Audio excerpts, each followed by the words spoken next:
El campo eléctrico. Cuando en hockey se marcan 3 goles, se dice que se ha hecho un hat-trick, un truco de sombrero.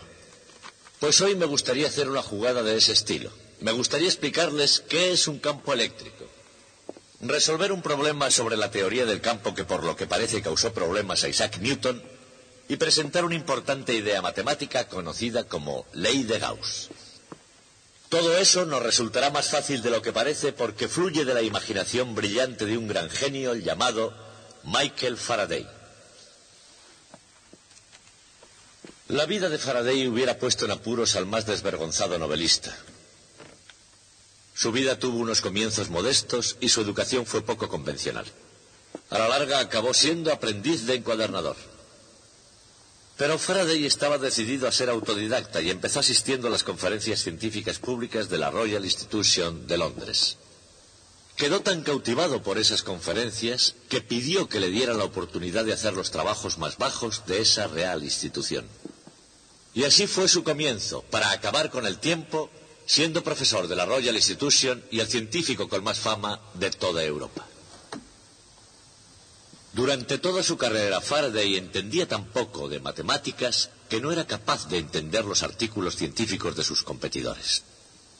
Y sin embargo tenía una intuición que le llevaba al núcleo de todo problema científico. Y hoy queremos hablar de una de las más grandes ideas que fluyeron de esa intuición.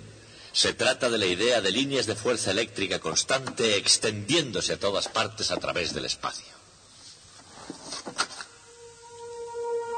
Seguramente ninguna herramienta ha desenterrado del campo de la física tantas verdades científicas como la afilada espada de las matemáticas.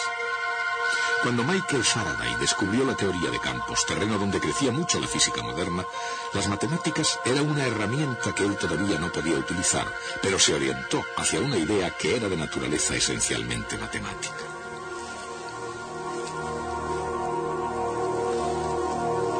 En 1789, Charles-Augustin Coulomb afirmaba lo que la comunidad científica había sospechado durante años. Coulomb demostró definitivamente que la fuerza eléctrica es inversamente proporcional al cuadrado de la distancia entre las cargas.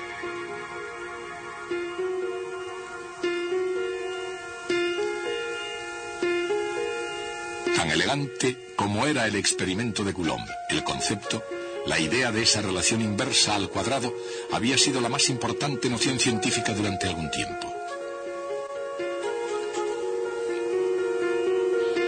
De hecho, un siglo antes, la teoría de Isaac Newton estableció que la caída de una manzana y la órbita de la Luna son ambas consecuencias de las mismas leyes básicas, y una de esas leyes, la ley de la gravitación universal, establece que dos masas cualesquiera se atraen mutuamente con una fuerza inversamente proporcional al cuadrado de la distancia entre ellas.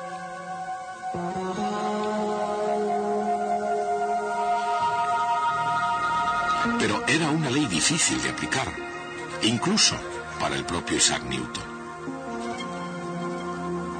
Para hacerlo tenía que demostrar que cuando un objeto es atraído por la Tierra, actúa como si toda la masa de la Tierra estuviese concentrada en el centro.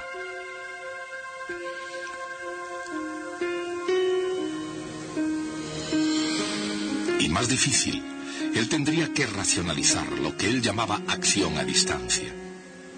Una frase que significaba que cuerpos tales como la Tierra y el Sol aplican fuerzas directamente uno al otro, incluso estando separados millones de kilómetros y sin ninguna conexión tangible entre ellos.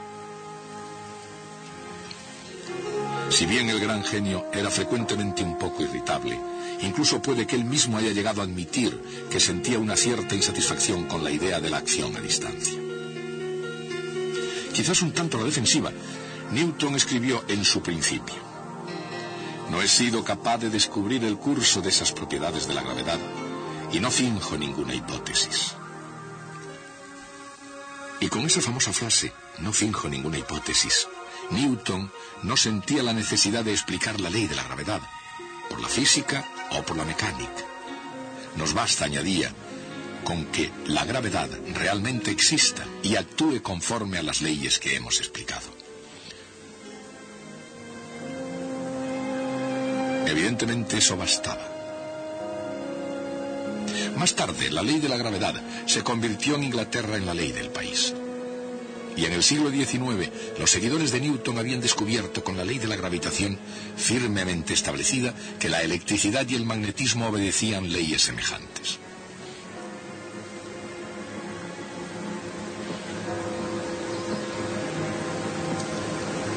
En todas ellas, la fuerza decrece según el cuadrado de la distancia. La semejanza es asombrosa. Y la cuestión es, ¿por qué? Quizá porque la ley de la inversa del cuadrado esté relacionada con una sencilla propiedad geométrica del espacio tridimensional. O quizá porque esas fuerzas no son las únicas cosas que disminuyen con el cuadrado de la distancia.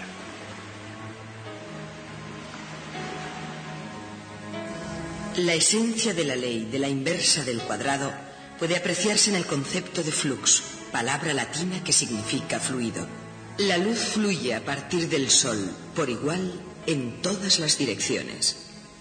Cuando se extiende alejándose del Sol, su intensidad disminuye.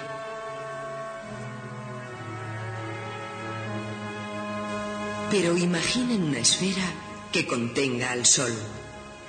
Toda la luz pasaría a través de la esfera, independientemente de su distancia al Sol. Y el área de una esfera aumenta con el cuadrado de su radio. De forma que la cantidad de energía luminosa por unidad de área decrece con el cuadrado de la distancia.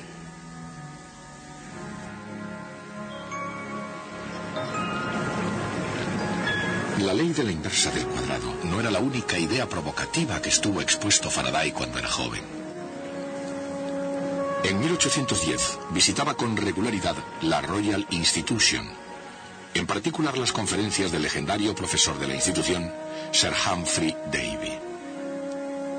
Davy era químico y filósofo de la naturaleza, un erudito nombrado caballero, barón y presidente de la Royal Society.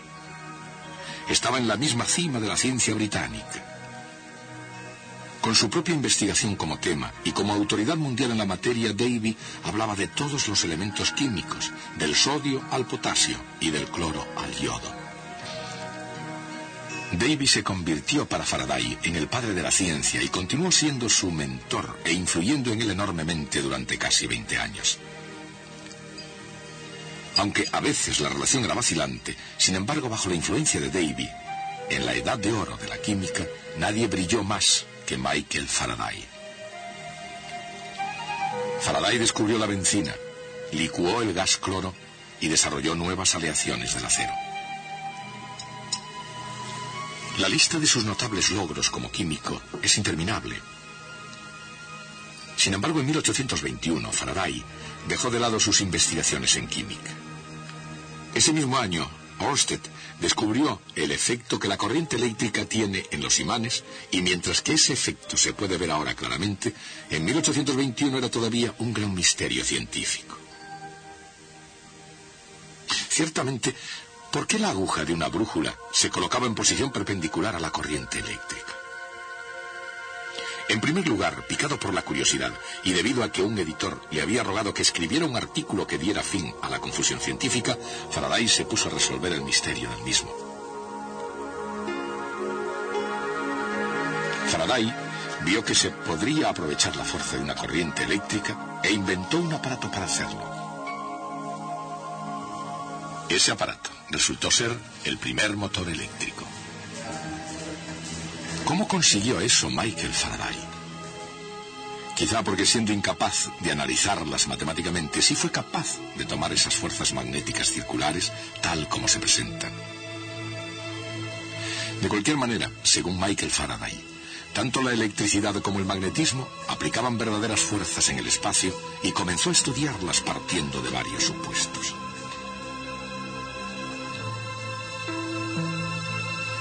En cualquier lugar, en las proximidades de una carga eléctrica, una pequeña carga de prueba experimenta una fuerza.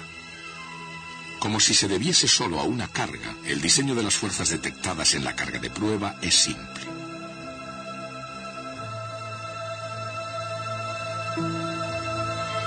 Es más complejo en el caso de dos cargas opuestas.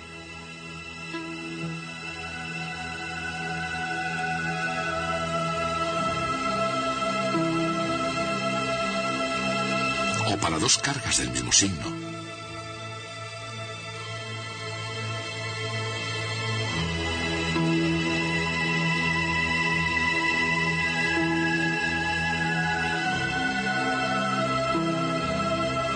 Y más complejo aún para disposiciones más complicadas.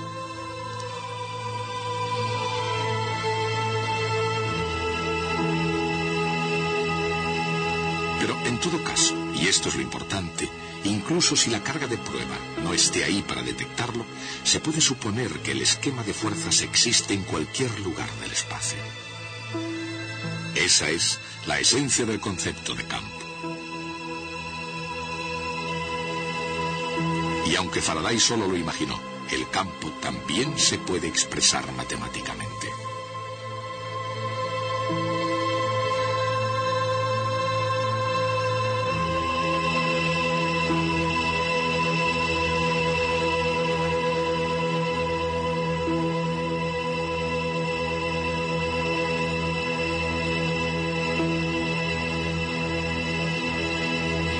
La fuerza que actúa sobre una carga de prueba en cualquier punto del espacio es igual a la carga de prueba multiplicada por una magnitud debida solo a las otras cargas.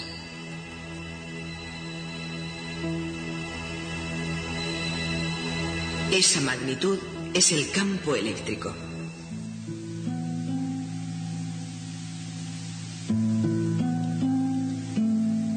Faraday nunca llegó a esa definición de campo eléctrico. Pero viendo ambos fenómenos eléctrico y magnético como fuerzas en el espacio, consiguió ver más que sus colegas.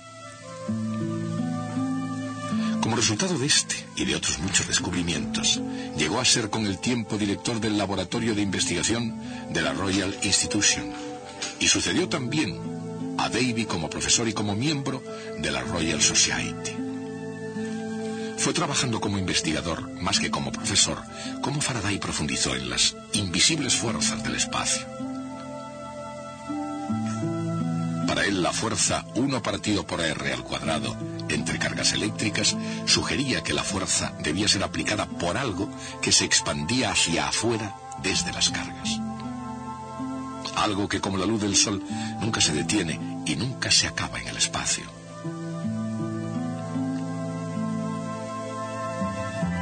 Tal como Faraday imaginaba, ese algo podrían ser líneas o tubos, cada uno de ellos capaz de aplicar una fuerza a cualquier carga durante su trayectoria. Estas líneas de fuerza comenzarían solo en cargas positivas y terminarían solo en cargas negativas.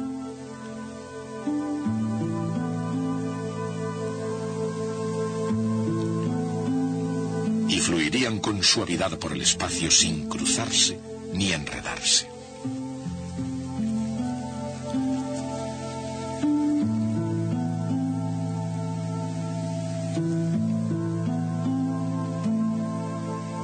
Independientemente de su configuración, las cargas tendrían un esquema característico de líneas.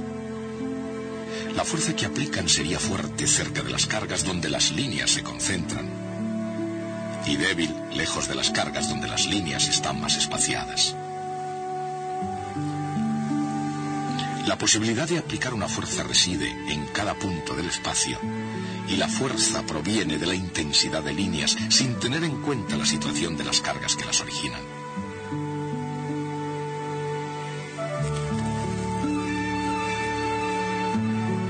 Incluso sin los gráficos de la era espacial, es así como Faraday imaginaba el campo eléctrico. Y continúa siendo todavía la forma más gráfica de visualizarlo. Pero satisfacer a la comunidad científica requeriría 1 o 2 pasos más. Y necesariamente esos pasos tenían que ser matemáticos. Carl Friedrich Gauss dio uno de los pasos más importantes. Gauss era físico, astrónomo y tal vez el mejor matemático de todos los tiempos. Las matemáticas de Gauss ofrecerían un elegante complemento a la idea de Faraday y llegarían a ser una ley.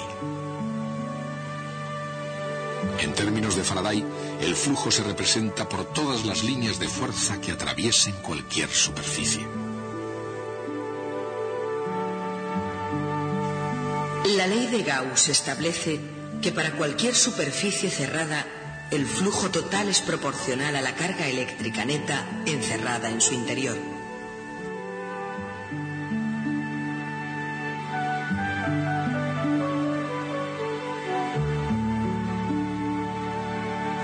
Si en el interior de una superficie no hay carga neta, cualquier flujo positivo hacia el exterior de ella debe estar equilibrado con una cantidad igual de flujo hacia el interior o negativo.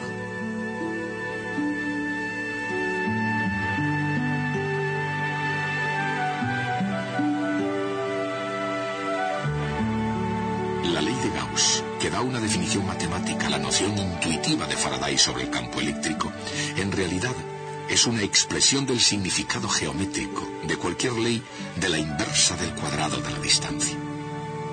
En forma apropiada, no solo se aplica a campos eléctricos, sino también a campos gravitatorios y magnéticos, e incluso a la luz que fluye del Sol. En cualquier caso, el trabajo teórico de Gauss, combinado con el sentido común de Faraday, manifiesta varios hechos bastante asombrosos sobre la naturaleza misma.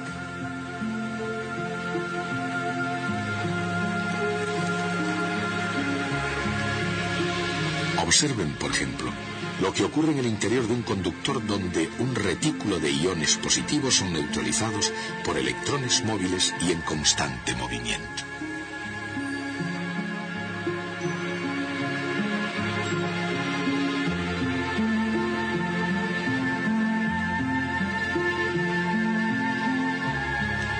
Un campo eléctrico que atraviesa un conductor hace que fluyan electrones hasta que se acumulen en la superficie, repeliendo el movimiento de nuevos electrones.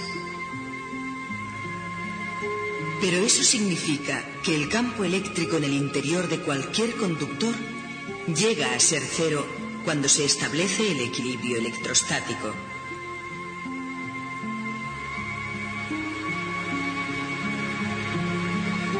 Por tanto, en una superficie cerrada en el interior de un conductor no hay flujo a través de ella. De modo que la carga neta en su interior debe ser cero, pero puede haber carga en la superficie, e independientemente de lo que haya en el exterior, la carga de la superficie hace que el campo en el interior sea igual a cero.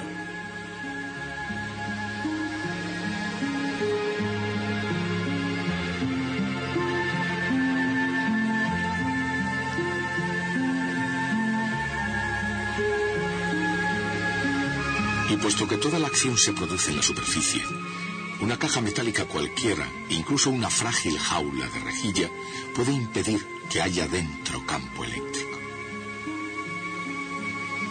Ese hecho se puede demostrar con este aparato, un electroscopio de panes de oro. Advierten cómo responde al campo de una carga eléctrica.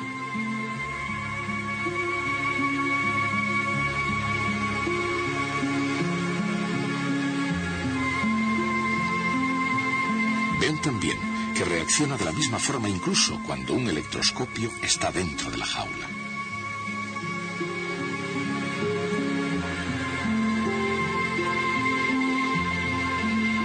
Sin embargo, cuando la caja está encerrada, el campo eléctrico no puede introducirse para perturbar la laminilla de oro.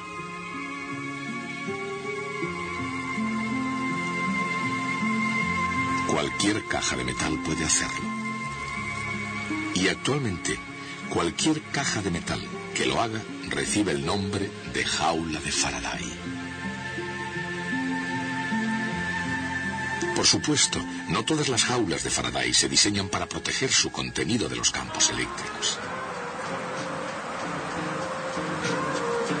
Las vigas de acero de un puente o el andamiaje de un túnel probablemente podrían despreocuparse de mantener a raya los campos eléctricos, y sin embargo hacen muy bien ese trabajo. ¿Por qué?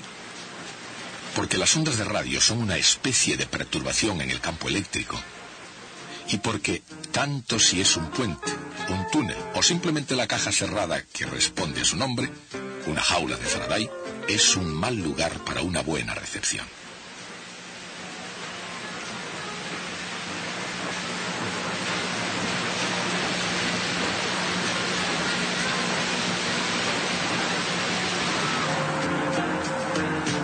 Nuevamente en el exterior la recepción es muy buena. En cualquier caso, así como los camiones pueden ir a casi todas partes, ¿a dónde pueden ir las líneas de una esfera uniforme de carga? Una extensa región de carga puede consistir en muchas cargas puntuales en el espacio, pero si es simétrica, el campo eléctrico solo puede dirigirse en un sentido, hacia el exterior.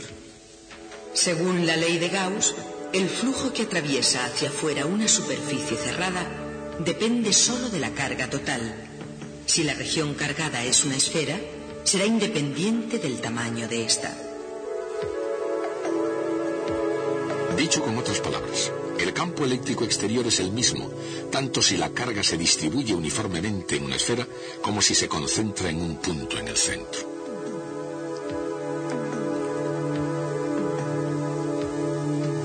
Y por ese mismo razonamiento, y al depender solo de la inversa del cuadrado, la fuerza gravitatoria de la Tierra es la misma que si toda su masa estuviera concentrada en el centro. Isaac Newton tuvo que hacer uso de sus mejores matemáticas para demostrar ese punto, que puede haber contribuido al retraso de 20 años en la publicación de sus Principia. Pero con la ayuda de la extraordinaria imagen mental de Faraday, se pudo percibir la razón oculta detrás de esa idea y entender completamente la idea sin ninguna matemática. Pero no porque no hubiera que aplicar la matemática. Después de todo, al final, la mejor expresión científica de esas ideas de Faraday, ciertamente el último triunfo de la teoría del campo electromagnético, sería la expresión matemática de James Clerk Maxwell. Faraday llegaría a admirar a Maxwell y esa admiración sería con justicia recíproca.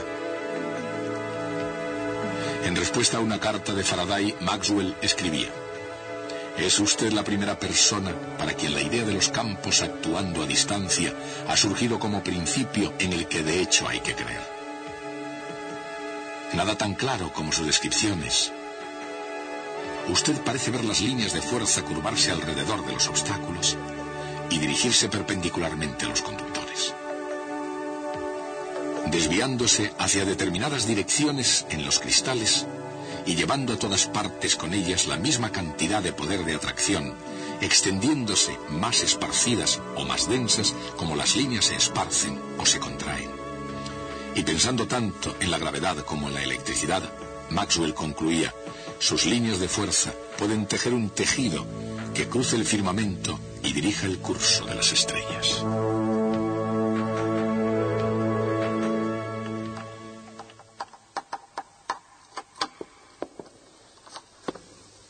Faraday tenía esta idea sobre líneas de fuerza llenando todo el espacio, y no cabe ninguna duda de que Faraday creía que esas líneas estaban ahí realmente. Entonces llegó James Clerk Maxwell y transformó la idea de Faraday en nuestra moderna visión del campo eléctrico. Las líneas de fuerza de Faraday desde entonces dejaron de existir, desaparecieron.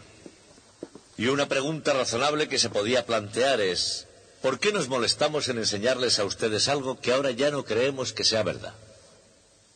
Bien, pues porque así pueden adquirir un poco de perspectiva sobre esa cuestión cuando consideren algo en la ciencia actual. Sabemos ya que el núcleo del átomo está formado por partículas más pequeñas llamadas protones y neutrones. Podemos destrozar el núcleo y sacar los protones y los neutrones para estudiarlos. Así sabemos que son reales. Pero también creemos hoy que los propios protones y neutrones están formados por componentes aún menores en su interior, que se llaman quarks. Pero resulta que es imposible destrozar un protón y sacar sus quarks individuales. Los quarks están ocultos en el interior de los protones y de los neutrones. Por eso, la cuestión que surge a la vista es: ¿son reales los quarks? Es una pregunta muy parecida a la de si las líneas de fuerza de Faraday eran reales. A la larga, esto puede carecer de importancia. Las líneas de fuerza de Faraday fueron una especie de andamiaje mental que hubo que colocar para poder construir el edificio final, es decir, el campo eléctrico. Ahora, por supuesto, una vez terminado el edificio, el andamiaje ya no hace falta. Se puede echar abajo, quitar del medio. Pero eso no lo hace menos importante, porque el edificio no se habría podido construir sin los andamios. Algún día, volviendo la vista atrás a nuestra situación actual, puede también resultar que incluso la idea de los quarks, que los científicos de hoy están seguros de que es real, resulte también ser tan solo una especie de andamiaje mental. En cualquier caso, seguiremos estudiando el edificio final de la teoría de la electricidad el próximo día en esta clase.